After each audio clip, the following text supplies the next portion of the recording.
మహోన్నత భారతదేశానికి యుగ పురుషుడిగా వికసిత్ భారత్ మహాసంకల్పానికి దూరదృష్టి గల రూపకర్తగా ధర్మాన్ని, భారతీయ శాశ్వత నాగరికత విలువలను పరిరక్షించడంలో ఆచంచల నిబద్ధతను కనపరుస్తూ తన దూరదృష్టి గల నాయకత్వంలో 140 కోట్ల భారతీయుల ఆశయాలకు నూతన స్ఫూర్తినిచ్చి దేశాన్ని అపూర్వ ప్రగతి పథంలో వేగంగా ముందుకు నడిపిస్తూ ఆత్మనిర్భరత స్ఫూర్తిని, జాతి గొప్పతనాన్ని మరింత బలోపేతం చేసి ప్రపంచ వేదికపై భారతదేశాన్ని ఆత్మవిశ్వాసంతో కూడిన గౌరవప్రదమైన స్థానం నిలబెట్టిన మన గౌరవ ప్రధానమంత్రి శ్రీ నరేంద్ర మోదీ గారికి మన రాష్ట్ర ప్రజలందరి తరపున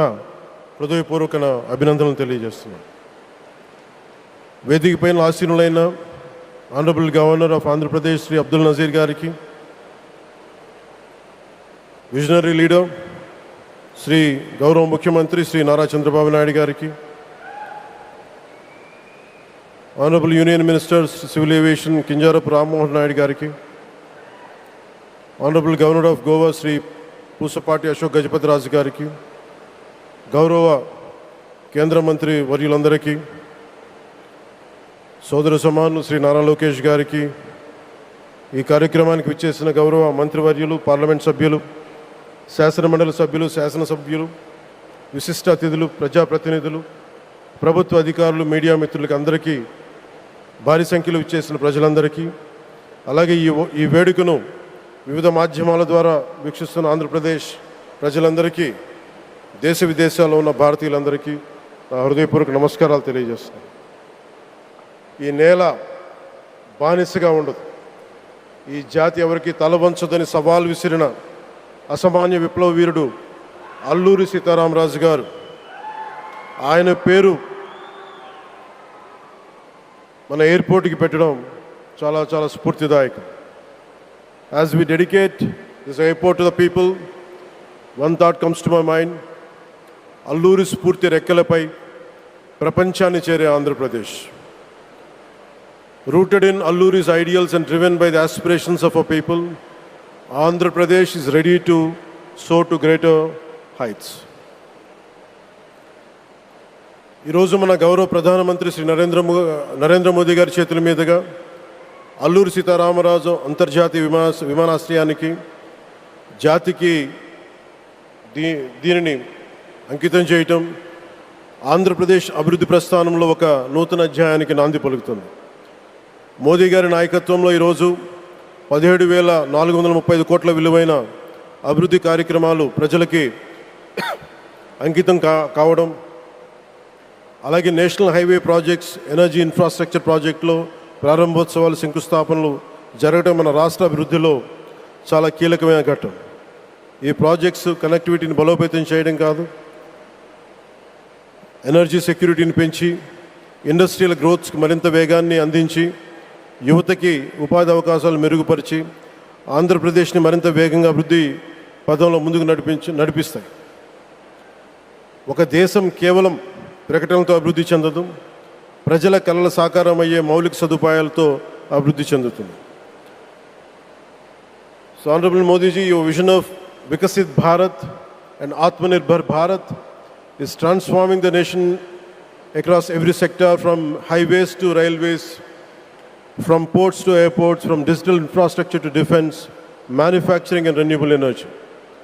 చరిత్ర కేవలం మన నిర్మించిన కట్టడాలను మాత్రమే గుర్తుంచుకోదు, వాటి ద్వారా నిర్మితమైన భవిష్యత్తుని గుర్తుంచుకుంటుంది.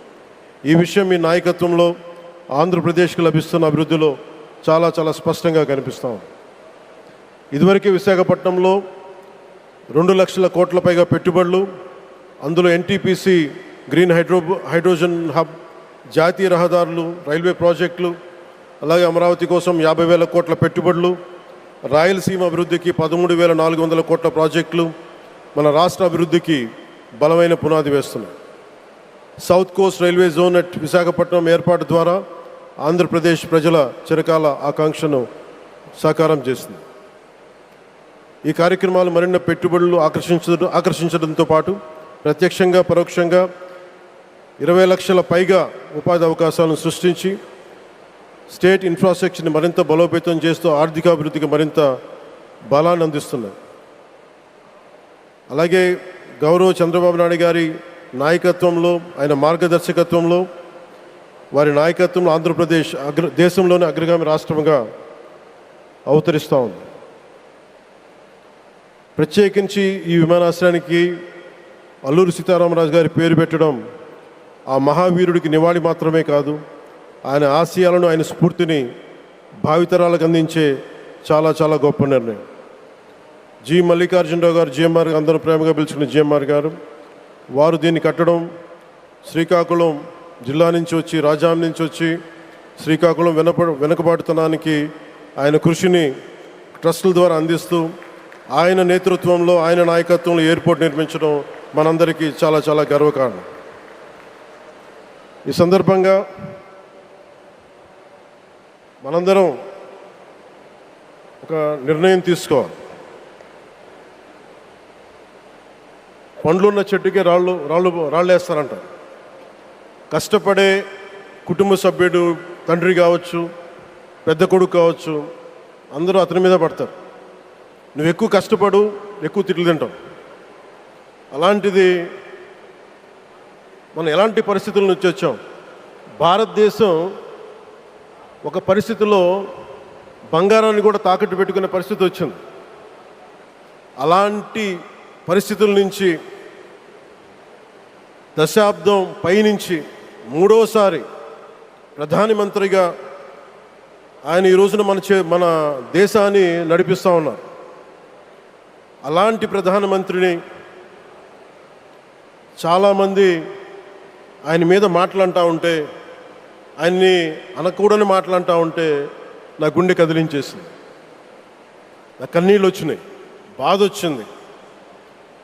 దేశం కోసం కష్టపడే వారికి ఇవా చివరికి మనం ఇచ్చేదేం.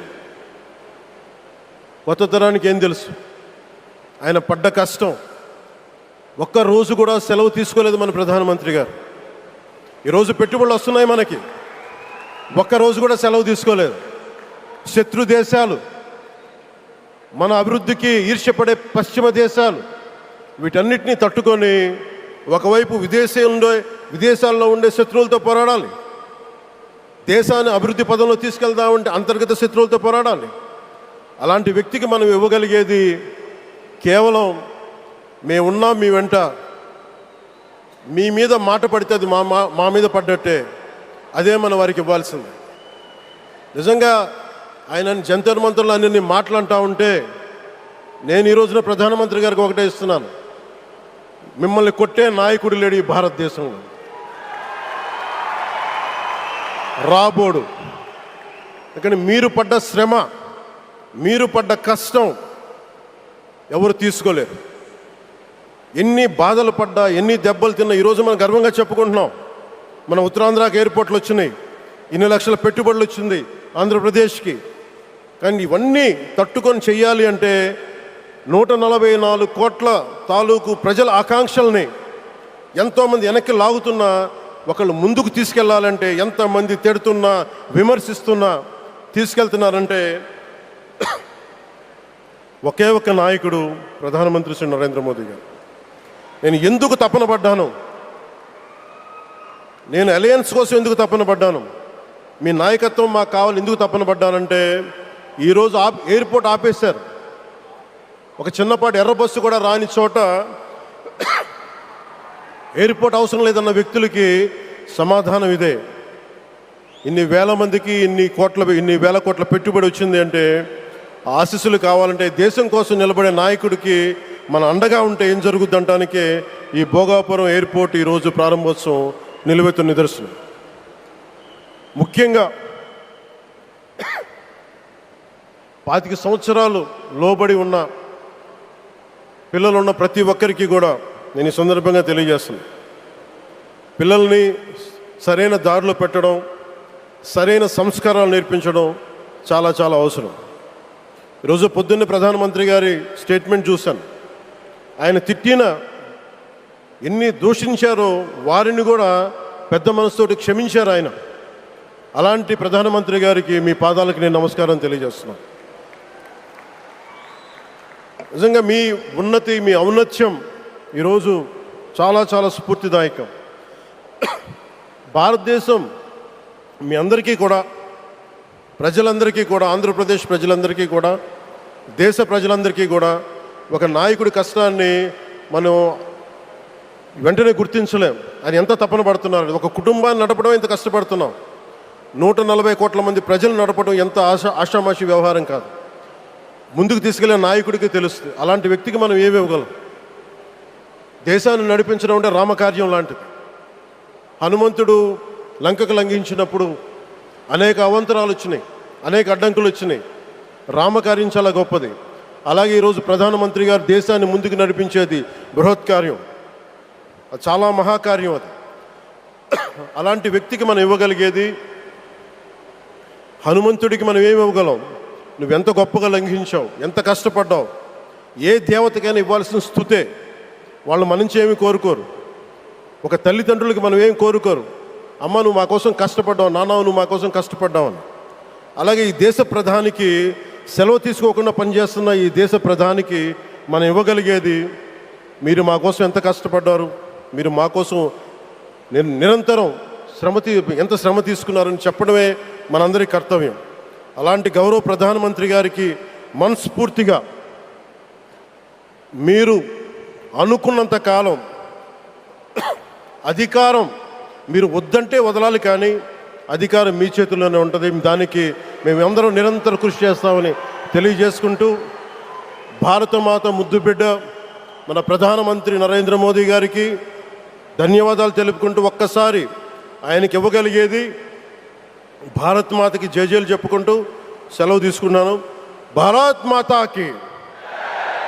గౌరవ ప్రధానమంత్రి గారికి మరోమారు ధన్యవాదాలు తెలుపుకుంటూ, మీ ఆశీస్సులు మా అందరికీ కావాలి, రాష్ట్రానికి కావాలని తెలియజేసుకుని సెలవు తీసుకున్నాను. జై భారత్ అండ్ జై హింద్.